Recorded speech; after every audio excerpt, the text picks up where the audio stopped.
हे बघा, तुम्हाला तर आता माहीत असेल आमच्या आईसाहेब सध्या घरात नाही आहेत, त्यांना शोधण्याचंच काम चाललंय.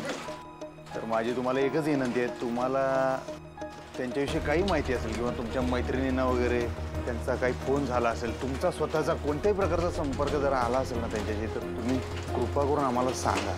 हो अधिपती सरकार, आम्हालाही आताच कळालं. आम्ही किती दिवस झाले त्यांना फोनच करतोय, फोनच लागत नाही. हो की नाही ग? हो ना, आमचा तर विशीचा ग्रुप पण आहे, त्याच्यावर त्या आता कायमच ऍक्टिव्ह असायच्या. कधी मेसेज टाकायच्या, कधी फोन करायच्या. अहो आमच्या बचत गटातल्या बायकांना घरगुती याच्यामध्ये खूप मदत केली त्यांनी, नोकऱ्या दिल्या त्यांना. खरं आहे तुमचं, खरंच त्यांचं मन लई मोठं आहे. अहो तसं नाही, त्या विचारपूस करतात, पाठपुरावा करतात. सगळं ठीक आहे ना असं विचारतात. आमच्या इकडच्या बायकांना त्यांनी नोकऱ्या दिल्या आहेत. अजून काय लागलं तर हक्कानं सांगा असं एकदम आवर्जून फोन करून सांगतात. त्या तर आमच्यासाठी देव माणूस आहेत. बचत गटाचा एक मोठा प्रोग्राम करणार होतो, त्यासाठी त्यांना प्रमुख पाहुणे म्हणून बोलवणार होतो.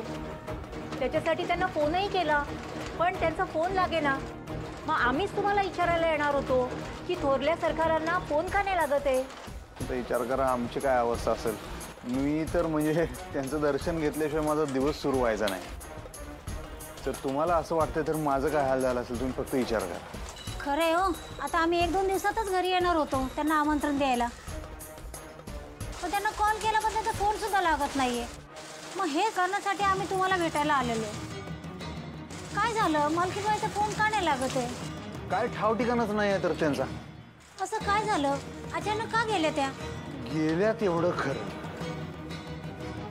आता त्या नाही आहेत घरात एवढंच मला माहित आहे. आणि आता आपल्याला त्यासनी शोधायचं आहे. बस म्हणताना म्हणतोय तुम्ही जेवढी शक्य होईल तेवढी आम्हाला मदत करा, सहकार्य करा. तुमचे उपकार आम्ही आयुष्यभर विसरणार नाही. हां हो हो, आम्ही नक्कीच कळू तुम्हाला. हो हो, आमचा काही संपर्क झाला तर आम्ही तुम्हाला नक्कीच कळू. हां कळवा. हां नमस्कार. या तुम्ही. थँक्यू.